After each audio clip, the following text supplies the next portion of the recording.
मेरा क्लासेस के YouTube channel पर सभी विद्यार्थियों का जेके मैं हार्दिक स्वागत करता हूं आपका।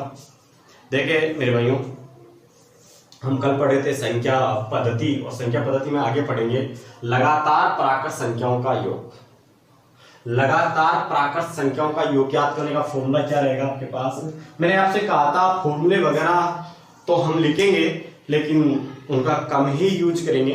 देखिए यहां मैं आपको लिखवा रहा हूं n ब्रैकेट n प्लस 1/2।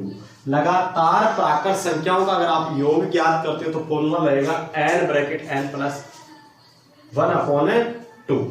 देखिए मेरे भाइयों, यहां मैं दो चीजें पढ़ाऊंगा आपको। एक तो आपसे n की बात करूंगा, एक बात करूंगा मैं x की। और यहां आपको समझना होगा n का मतलब तो होगा अंतिम पद, n का मतलब तो होगा अंतिम पद और x का मतलब होगा कितने पद। ध्यान से बैठाना दिमाग में, n का मतलब अंतिम पद, x का मतलब कितने पद। राइट, ध्यान दीजिएगा। n ब्रैकेट n प्लस 1/2 लगातार प्राकृत संख्याओं का योग। सवाल देखिए हम 1 से 100 तक की प्राकृत संख्याओं का योग ज्ञात कीजिए। सवाल क्या रहेगा हमारा? 1 से 100 तक की प्राकृत संख्याओं का योग ज्ञात कीजिए। फॉर्मूला क्या है? n bracket n plus 1/2। n का मतलब अंतिम पद, n का मतलब अंतिम पद, x का मतलब कितने पद। ध्यान से देखोगे भाई, n का मतलब अंतिम पद क्या है? 100। तो हम क्या करेंगे? लगातार प्राकृत संख्याओं का योग ज्ञात करें भाई हम। तो 100 ब्रैकेट 100 प्लस 1/2। राइट मेरे भाइयों, काटोगे तो ये कट जाएगा कितना? 50। ये हो गया आपका 50 इंटू 101। भाई गुणा करोगे तो देखो जीरो का तो जीरो रहेगा, 5 से गुणा करोगे 5 एकम 5, फिर जीरो का जीरो, फिर 5 एकम 5।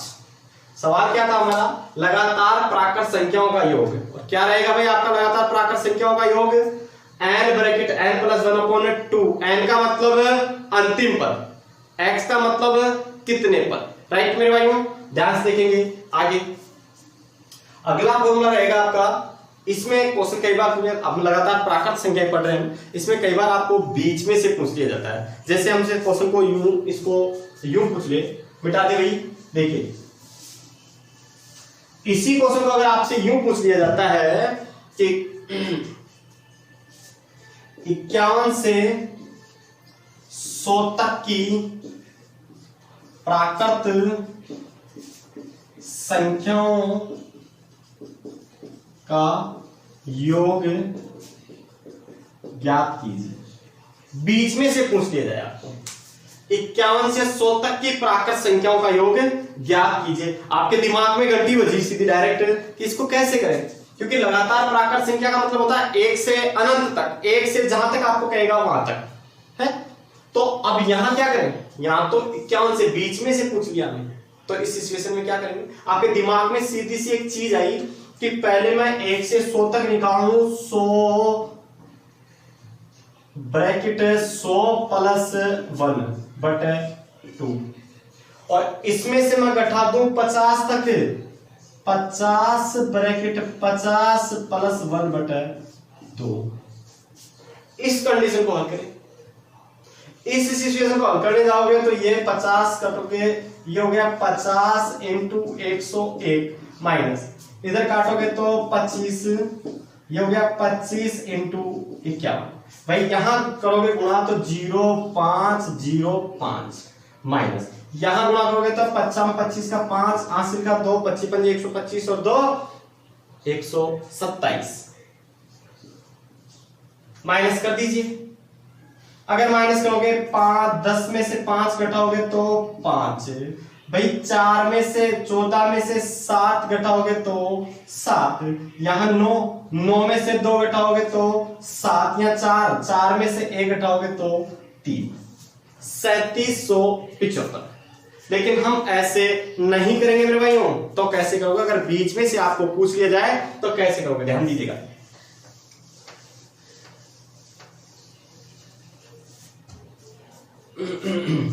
हम करेंगे योग इनटू अंतर प्लस 1/2। कैसा भी सवाल हो, योग इनटू अंतर प्लस 1/2। देखिए भाई, योग किनका, इन दोनों का योग कितना हो भाई 151 इंटू इन दोनों का अंतर कितना हो भाई 49 प्लस 1/2। राइट। देखिए भाई, ये कितना हुआ 151 इंटू भाई 49 में जोड़ोगे तो 50/2। 2 से काटोगे तो 25 भाई, 25 से गुणा करोगे तो 25 से कम, 25 के 5 हासिल का 2, 25 पंजे 125 और 2 27 का 7 हासिल का 12 और 25 और 12 37। करोगे क्या डायरेक्ट। हाँ मेरे भाइयों, तो अगर बीच में से पूछ ले जाए आपको तो वैसे प्रोसेस नहीं करना है, योग इंटू अंतर प्लस 1/2 करना है। राइट। देखिए अगली चीज, देखिए मेरे भाइयों, लगातार प्राकृत सम संख्याओं का योग। लगातार प्राकृत सम संख्याओं, मैंने अभी भी कहा था आपसे, एक होगा n और एक होगा x। n का मतलब अंतिम पद, x का मतलब अंतिम पद कितने पद, n का मतलब अंतिम पद, x का मतलब कितने पद। तो देखिए यहां अगर आपको प्राकृत सम संख्याएं पूछी जाए तो रहेगा x ब्रैकेट x प्लस 1। क्या रहेगा, x ब्रैकेट x प्लस 1 बटे में कुछ भी नहीं। आपसे पूछ लिया जाए 1 से 80 तक की प्राकृत सम संख्याओं का योग। 1 से 80 तक की प्राकृत सम संख्याओं का योग ज्ञात कीजिए।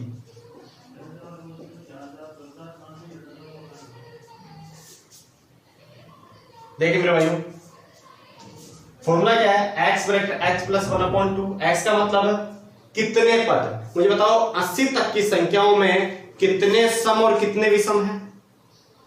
80 तक की संख्याओं में कितने सम और कितने विषम हैं। ध्यान दीजिएगा, 80 तक की संख्याओं में कितने सम और कितने, आधे सम और आधे विषम। कितने हो गए 40 ब्रैकेट 40 प्लस 1 भाई 40 इंटू 41। 0 का 0, 4 एकम 4, 4 चौक 16। क्या रहेगा भाई, लगातार प्राकृत सम संख्याओं का योग। राइट। देखिए नेक्स्ट, लगातार प्राकृत विषम संख्याओं का योग। लगातार प्राकृत विषम संख्याओं का योग सबसे ज्यादा आने वाला क्वेश्चन भाई, रेलवे का फेवरेट। क्या, लगातार प्राकृत विषम संख्याओं का योग, और ये रहेगा x का स्क्वायर। मैंने कहा था अभी पिछले वाले में x और n दो चीजें होगी। x का मतलब कितने पद, n का मतलब अंतिम पद। ये विषय ध्यान रखना में। यहां हमसे पूछा जाएगा 1 से 20 तक की प्राकृत विषम संख्याओं का योग ज्ञात कीजिए। 1 से 20 तक की प्राकृत विषम संख्याओं का योग ज्ञात कीजिए भाई। 1 से 20 तक की प्राकृत विषम संख्याओं का योग ज्ञात कीजिए। x का मतलब कितने पद भाई, 20 तक की संख्याओं में कितने सम और कितने विषम, आधे सम और आधे विषम हो गए ना। तो हम कहेंगे 10 का स्क्वायर कितना हो गया भाई 100। पक्का ना, आधे सम और आधे विषम। ये क्वेश्चन कैसे पूछा जाता है एग्जाम में, ये तो ठीक है, लगातार प्राकृत विषम संख्याओं का योग। इसमें थोड़ा सा चेंज कर देता है, ये ऐसे करके आपको यूं कर देगा ये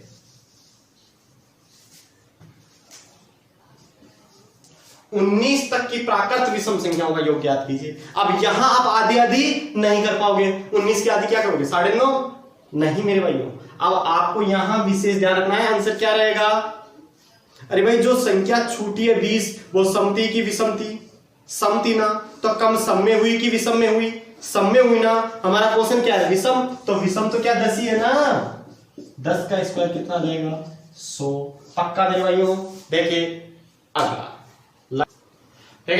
लगातार प्राकृत संख्या के वर्गों का योग। लगातार प्राकृत संख्या के वर्गों का योग फॉर्मूला क्या रहेगा? n bracket n plus 1 upon n bracket n plus 1 2n plus 1 upon 6। Right मेरे भाइयों?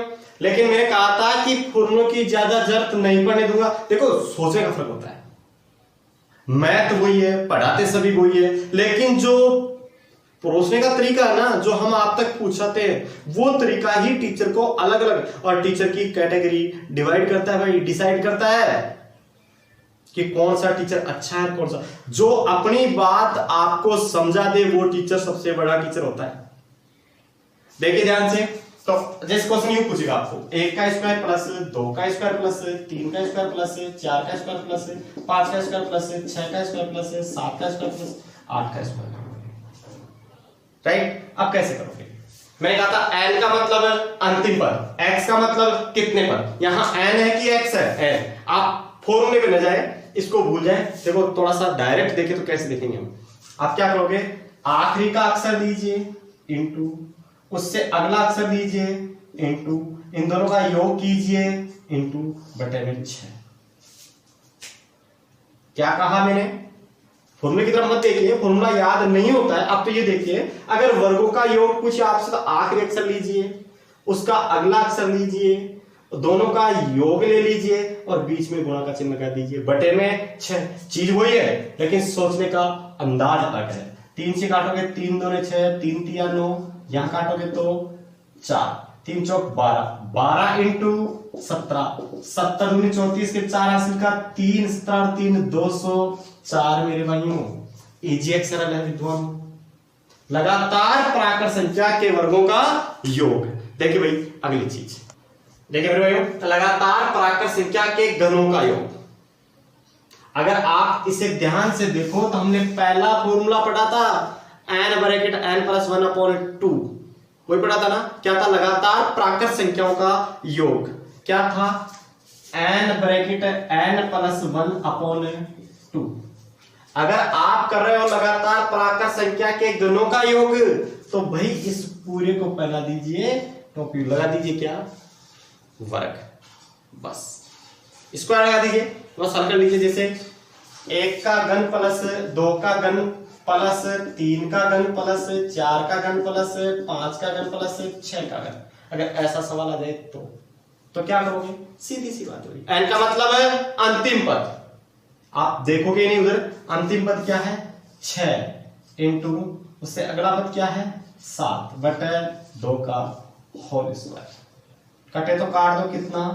3, 7 तिया 21 का स्क्वायर कितना होता है भाई? 21 का स्क्वायर कितना होता है? 441। राइट मेरे भाइयों? देखिए अगली चीज,